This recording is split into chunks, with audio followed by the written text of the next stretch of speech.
It's the Mystery Science Theater 3000 Season 11 review and countdown. Wait, I have editing now.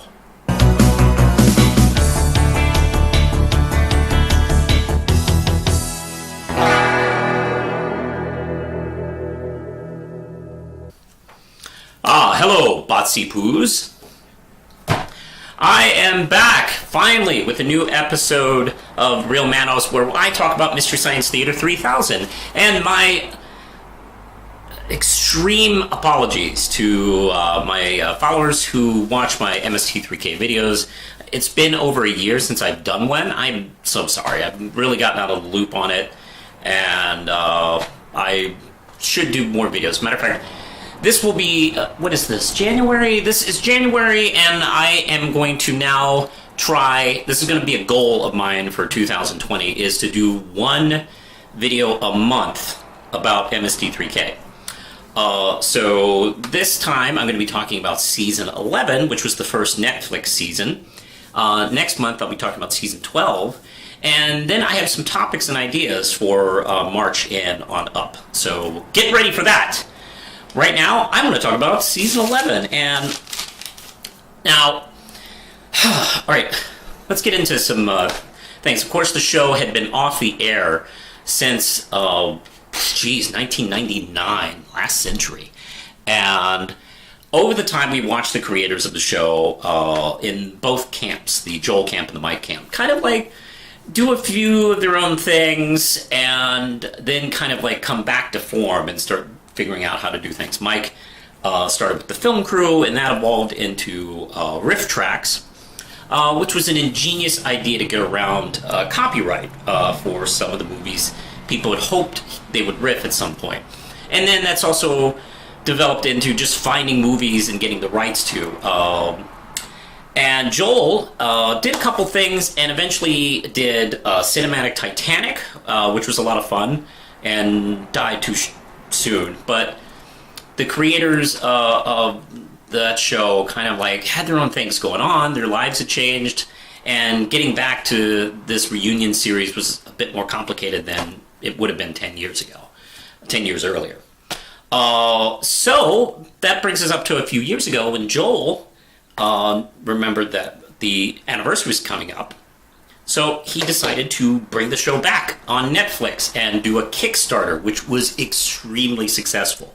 Matter of fact, for my Christmas present that year, Lindsay had donated or backed the project, and actually was able to get our names listed in the credits of The Loves of Hercules, which is a goal I've had half my life, to get my name in the credits of an episode of Mst3k, and that was the most wonderful gift anybody could have gave me. Of course, Lindsay would do it, but and so yeah, the big announcements came. They would have Jonah as the new riffer. They would replace the new voices for the bots with Hampton Yount. I apologize, Hampton. I always trip over your name. And we also had Baron Vaughn as the new Servo. We also had, of course, Patton Oswalt as TV's Max, son of TV's Frank. And Kinga Forrester was played by Felicia Day. Oh boy, let's see. I'm going to get into this very quick. There's a lot to talk about in Season 11, which is why I was trying to break it down in individual episode reviews, but I noticed myself talking about the same things over and over again. So that's why I'm doing it this way. Of course, the show, The New Return, starts with Jonah being captured by Kinga in a really clever way, and I know some fans have kind of complained about how long the opening sequence is on the first episode, Reptilius, but to be honest, we have to catch back up. We have to start over again, and also create our own identity, so I don't mind living in the world for a minute before the show starts. And, we get to see a little bit more Gizmonic Institute. We got Aaron Gray and Wesley from Star Trek playing employees at that, and their conversation is pretty funny about how he's a rebel, gets results. Oh, he's such a rebel. And the effects are fun. As he's captured, we get that musical sequence, which is the theme song, and that plays into a joke, which is kind of one of my favorite jokes, is that he is forced to reenact his capture to do the intro because they never bothered to record it. So, and they did something really cool with Gypsy, and the fact that Jonah is a technical whiz, much like Joel, versus Mike, who was not. And he kind of they used that as a good excuse to like revamp the ship and kind of show it off that he like changed things, as well as tweaking Gypsy, making her more intelligent, so she speaks well, and she's actually voiced by a female actor this time, and we've always been given clues that she's a bit more like sassy and has a bit more attitude, and we see that now that she has like a stronger memory, and she's able to handle running the ship as well as being herself, so she's not kind of this like dumb dragon thing. And the idea of her hanging from the ceiling is really clever, and it looks really good. Also, when they put her in costume, they put this mannequin like attached to her as it swings around as she pretends she's like in costume or something. That made me laugh each time I saw it. And they never overdid it. Let's see. Let's get into some pros, and I'm actually kind of doing that a little bit now. I do like the new story. I mentioned the setup for it. Also, the new characters feel like they fill those roles without being copycats. Kinga's plan is not just simply to torture him and turn his brain to mush through bad movies. What's really cool is it's a commentary on like reboots and rebranding, where she like knows about Mystery Science Theater and decides to like reboot it for money and sell it to streaming, even though she doesn't really know how streaming works, which is really funny. So they kind of play that any kind of criticism people would have had for this kind of into her own evil plan. I kind of love that. And it's that kind of like writing that has always been with Mst3k, all the way back to the original theme song, where it's just a TV show, I should really just relax. That, hey, they know, and we know, and we're cool. And I think that's had a long history of kind of helping kind of cultivate a pretty mostly non-toxic fan base, which is something I've always enjoyed about the Mst3k fandom. Let's see. Like I mentioned, Jonah and the bots, and I'll get into cons as well, because it took a couple of episodes for Jonah and the bots for this generation of riffers to kind of find their rhythm, and there's kind of a rhythm, in order to kind of properly do this show. And it took Joel almost all of season 1 because they were inventing it, and it took Mike a couple episodes with Trace and Kevin to kind of find their thing, and they did beautifully within a couple episodes. And it took them a couple episodes for Jonah, Barron, and Hampton, and they really found it. I think one of the cons, though, is outside of a couple episodes kind of feeling too fast-paced. The first couple episodes really did feel that way. They were tripping over themselves, getting the riffs out. It's kind of step back a little bit and calm down. Outside of that, let's see, it's just the unfortunate happenstance of Jonah, Barron, and Hampton. Their voices are really similar. They're not as distinct as the previous teams, which also was just by luck, really. And it's funny, getting into the voices, Hampton's voice was absolutely... Hampton is great as Crow. I love his Crow. That's 3 Crows in a row that has remained my favorite. And he fit that role just perfectly. Barron took a couple episodes for me to get because I had so cemented Kevin's voice with Servo and the way he performs that character. Even more so than J. Elvis Weinstein, who was the creator of Servo. I think of Kevin. He was the one who really perfected it. So it was took a while to kind of drop that out of my brain and kind of learn to figure out and love his Servo, which, to be honest, his Servo reminds me a little bit more of Josh Weinstein's, actually. It just feels a little bit more like that original, which is good. That's nice and fitting. and he was able to kind of find his niche on the character pretty quickly as well. Like I already mentioned, Rebecca Hansen's Gypsy is really wonderful. She also plays Pearl Forrester's clone, which Pearl Forrester, they have this nice kind of relationship with Kinga where she doesn't like her, and she doesn't like her son, she doesn't like Kinga. So in order to throw someone else at her to give her love, of course, she made a clone of herself. And it's so funny because she's just barely, she's kind of more like old Gypsy, where she just barely there intelligence-wise, and, gives stiff robot hugs, which of course makes Kinga extremely uncomfortable. That's really funny. I absolutely love it. Hansen was a really good find on this. So the movies themselves, let's get into my countdown part. And this is the top, this is my ranking of the 14 episodes that they did for season 11. And you ready? Good, because I'm going to do it. All right, let's get going. Number 14, At the Earth's Core. The At the Earth's Core is a good movie, actually, and it does kind of drag, though, in the middle, and that kind of affects the riffing.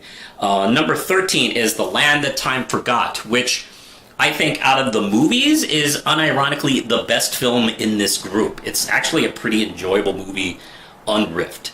And I'm of the feeling that the movie can be too good to be riffed to the point where it's slightly imbalanced. Now, number 12 is Reptilicus, and Reptilicus is down so low. I really do enjoy this episode, but Reptilicus is down so low is because the riffing is a little bit too fast-paced on this episode. They very quickly adjusted, but this one, it's just like bam, bam, bam. Little bit too quick. Time Travelers, which is a really interesting film, and to me, this is kind of a find. I've never heard of this film, and it's really interesting. There's a lot of good jokes. Particularly, they see that actor who is in a lot of movies, Danny, the guy who plays Danny.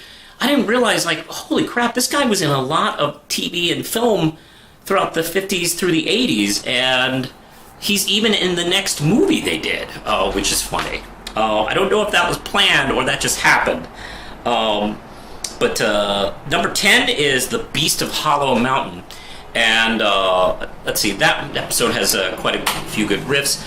They make a lot of good jokes on the white American character in Mexico.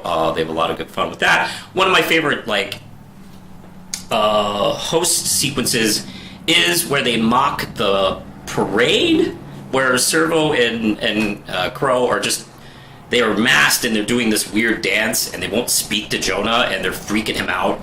God, that's funny. That's probably my favorite in at least the 2 seasons of Netflix. It's a great simple sequence. Number 9 is The Loves of Hercules, and you know what? There is no such thing as a good Hercules movie. I'm going to go on record. They're all terrible. The best one is Disney's Hercules. This film is painfully bad. It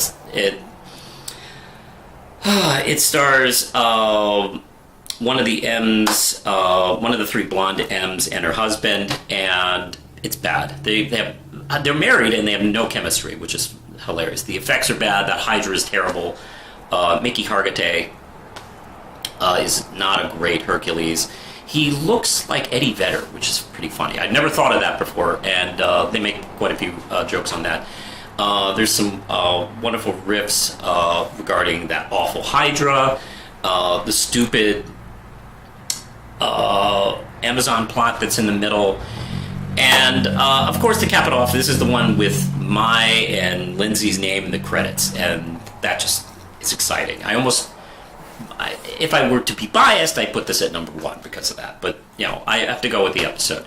And of course, it follows the same stupid Hercules plot. Good Lord. These are the same movies over and over again. I don't want to hear anything about Marvel movies being all the same. Hollywood has done it before, and worse. All right, let's go to Yongari. And Yongari is a South Korean kaiju film, which is pretty enjoyable. It's goofy enough and cheap enough to make fun of. Yongari has like a flame breath, but you can easily see the blowtorch in the costume's mouth. There's a lot of good jokes on that, and the cheaper effects in this one. There's a lot of kind of good riffing on the characters, and Yongari has a death at this movie that I find shocking. I can't believe they did this death, and they reflect that in the riffing really well. It's very, very funny. Okay, now we go to 7 and 6, and I put these together because number 7 is The Wizards of the Lost Kingdom, number 6 is Wizards of the Lost Kingdom 2. And these are actually kind of fun, cheesy fantasy movies from the mid-'80s. They're barely connected to each other. The second one I think is more fun, because I think there's actually some legitimate funny dialogue in the movie, but there's also some really great riffs all throughout this. They have a lot of fun with John Carradine, who's in the movie, and let's see, the kid from Wonder Years, who has this weird habit of not running right. I don't know. It's this weird kind of thing, which I don't know. Every time I see it, it's like, what the hell are you doing? And I've never seen him run in anything else, so I don't know if that's just his run or he just was doing that in character. There's a lot of good jokes on, like some of the opening jokes where on these movies where there's like a ton of backstory and filler from other movies like sewn together, and they're going, wow, there's like 90 people in this movie. And there's a quick cut of some guy smiling, goes, I'm obviously a major character. These are fun episodes. Would be among, out of this season, Wizards of the Lost Kingdom or Lost Kingdom 2 would be episodes I would use as an introduction to people about MST3K. Number 5, speaking of a good introduction to MST3K, is Star Crash. And it is a movie I hoped and partly predicted would be on MST3K at some point, and sure enough, I nailed it. It's a Star Wars ripoff, and there were a lot of Star Wars ripoffs right after Star Wars. Holy crap, the first 5 years after Star Wars, there were a lot of Star Wars ripoffs, and this is one of the more well-known ones. It's from the Roger Corman company, of course. You can't have MST3K without Roger Corman. And there's some... This is around the time the riffing got really solid. There's some really good jokes. Like one of my favorites is like, this looks like a community theater version of Guardians of the Galaxy. There's some good jokes on, oh my god, there's so many good actors in this movie that are like, what the hell are you doing in this movie? Like Christopher Plummer, they like make a few jokes about like how he is far beyond this material. I don't know why he's doing in this film. He must have had a rough patch during the 70s. Or maybe they called him and goes, hey, you know, Alec Guinness was in that Star Wars movie. Would you like to be in the next Star Wars? Yeah, okay, sure.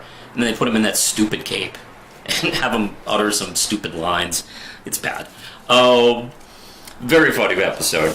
So, all right, now we go to number 4, and that's The Christmas That Almost Wasn't. And this is a title I've heard all my life, but I've never seen the movie. And geez, I didn't know it was some cheesy Italian film with Santa Claus having to deal with his landlord. And his landlord is this stereotypically miserly, rich, evil Charles Dickens type of character who buys the entire North Pole, which I don't know if is legal. And he doesn't look that rich, but he buys the North Pole to evict Santa Claus unless he stops giving presents. So Santa Claus gets a lawyer to help him out, and this lawyer is literally probably the worst lawyer I've ever seen in film. Because they make a running note that this lawyer has clients he has been meaning to bill. Like, you know, if you billed those clients, you could help Santa. Matter of fact, there is nothing stopping you from billing your clients. They don't address that. There's some really good riffing on that. Of course, the really stereotypical Dickens stuff. There's so many silly bits in this movie. Also, one of my favorite bits is the end where they make fun of this sequence that happens in the film where it just goes to still shots, a montage of still shots, and the end host sequence is that. And geez, that's funny. That's really, really good.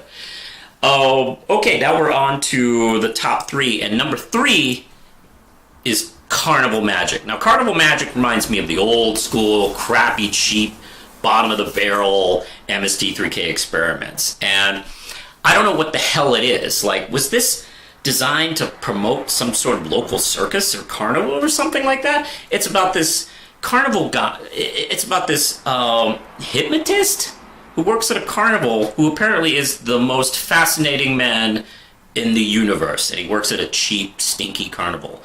And he is a total Mary Sue, where he knows how to handle everybody's problems, and he teaches a chimp how to talk, and he's practically magic. And there's a lot of good riffs on the fact that he's taught a chimp to talk, but the chimp really doesn't say much. He just says really, I don't know, really irrelevant things, which is hilarious. They even make jokes like, oh good, I'm glad they taught the chimp to talk so he could, like, do stupid stick. You know, there's there's these bits where, like, they're entertaining, like, you know, thank you, trashy 70s people. You taught a chimp to speak. That should be the biggest thing in the world. Number 2 is Avalanche. And Avalanche is like your standard 70s disaster movie. I hate disaster movies. This has a lot of stars in it. There's wonderful jokes about, like, Rock Hudson, and Rock Hudson's character is terrible in this movie. He's a really awful guy. And he's treated, I guess we're supposed to both sides his situation, but he comes along at the end. The TripAdvisor joke and riff is great, where they go, "Dear TripAdvisor, my waitress exploded. Can't recommend. 0 stars." This is just absolutely great work. Number 1, I think, is frankly going to be like an Mst3k classic. It is Cry Wilderness, and this is definitely one of those weird, cheesy Mst3k films that come out of nowhere. And it's about this young boy who's at a boys' school, and his dad is a park ranger, and he and his American Indian friend laugh at everything they see. Anyway, he gets a warning. The kid gets a warning from Bigfoot that his dad's in danger. I love Jonah's riff of when Bigfoot shows up. He goes, "I've been to 3 kids' colleges. Is this the right one?" He goes to save his dad, and his dad is, like, hunting something, and it turns out to be a tiger that was loose or something like that. And you think it was Bigfoot, but no, it was a tiger. And then he saves his dad, but he kind of caused his dad's problem. Like, he gets him stuck in this cave where if he hadn't showed up, that wouldn't have happened. Like I said, there's a lot of laughing. Like, lots and lots of laughing. There's some raccoon abuse, and there's a great host sequence where Tom and Crow are dressed up as raccoons, just hitting everything, and Jonah's just laughing at it. This is a wonderful episode, and this is where I think is a good starting point. This is a good recommendation episode. I absolutely adore it, and the movie's just, like, has this weird kind of earnestness to it. It's kind of a rip-off on, like, the E.T. movies of the era of kid meets a fantastic thing, and it's inspiring and fun. And it has this odd sense to it. It's definitely 80s without being over 80s. Like Hobgoblins was, or something like that. So, that's it. That's my ranking of Mst3k Season 11, and I'd say it's a great season to check out if you're an Mst3k fan and haven't gotten the chance to watch any of these. Go check them out, and you can abide by my recommendations and start on those. So I would probably give this 4.5 Ram chips out of 5. It did have some awkwardness in the first couple episodes, but boy, they really kind of nailed it and found their own voice, which is great, and which is what I was hoping they'd do. All right, tune in next month where I'm going to be talking about Season 12, and you can follow this channel. You can, of course, like, subscribe, and hit the notification bell. You can also support this channel on Patreon with just starting at $1 a month. And you can follow me on Twitter, Facebook, Instagram. And my comic book, Red Knight, is available at manospublishing.com.